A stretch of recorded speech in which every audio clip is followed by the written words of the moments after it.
May the words of my mouth and the meditation of our hearts be acceptable in your sight, O Lord, our rock and our Redeemer.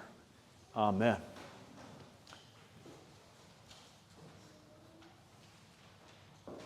He was still far off when his father saw him.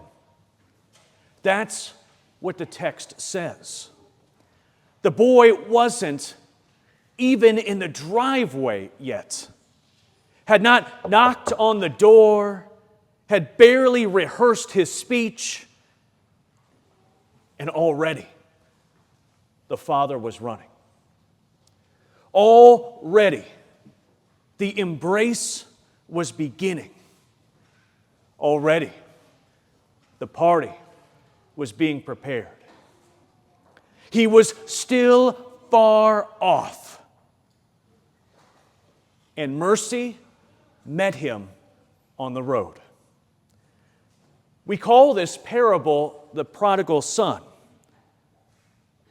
But really, the story isn't about one son. There are two sons, and in a way, neither of them knows the heart of their father. The younger one, the prodigal, thinks he has to buy his way back in. He's rehearsing his lines, practicing his speech. Father, I have sinned. Treat me like one of your hired hands.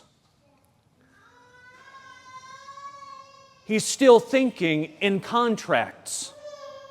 He's still believing love is something to be earned.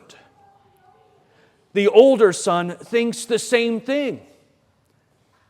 I have slaved for you all these years, he says.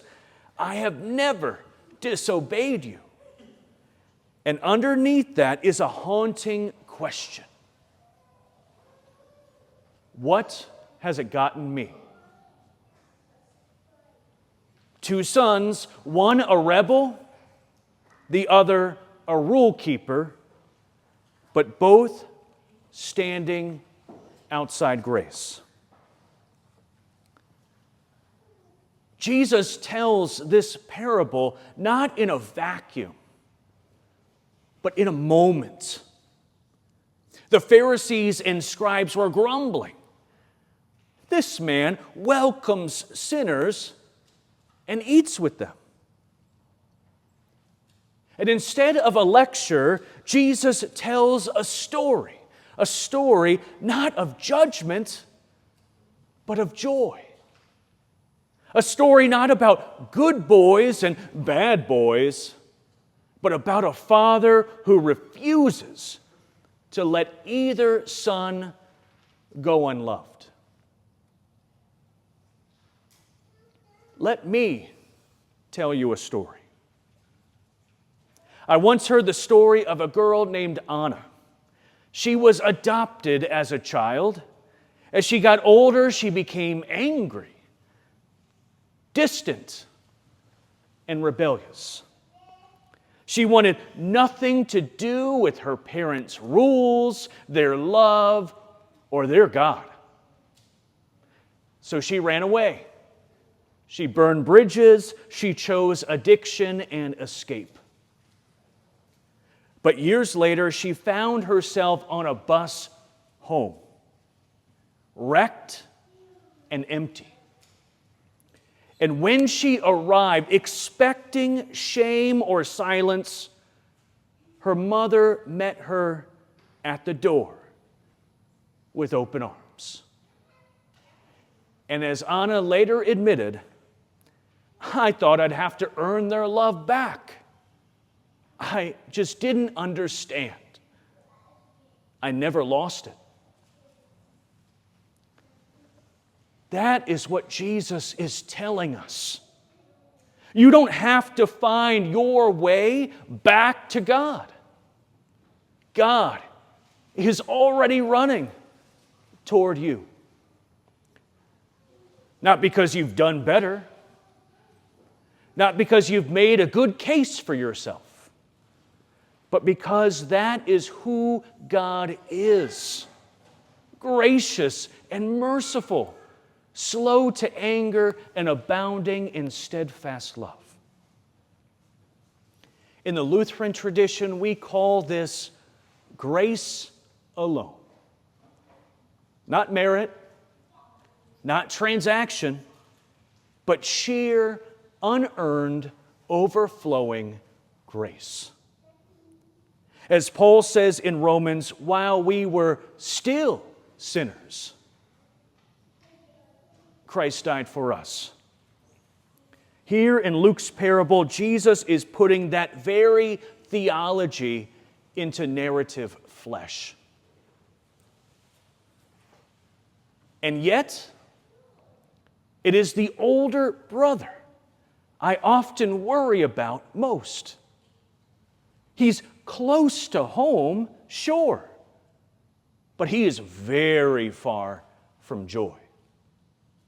He is in the house, but not at the party. Why? Because grace offends him. He has kept the rules. He has done the work, followed the path, and now he has to sit at table with someone who hasn't? Maybe that is the real scandal of grace. It isn't fair. But thank God it isn't. You see, in the end, this story is not about two sons. It is about a father.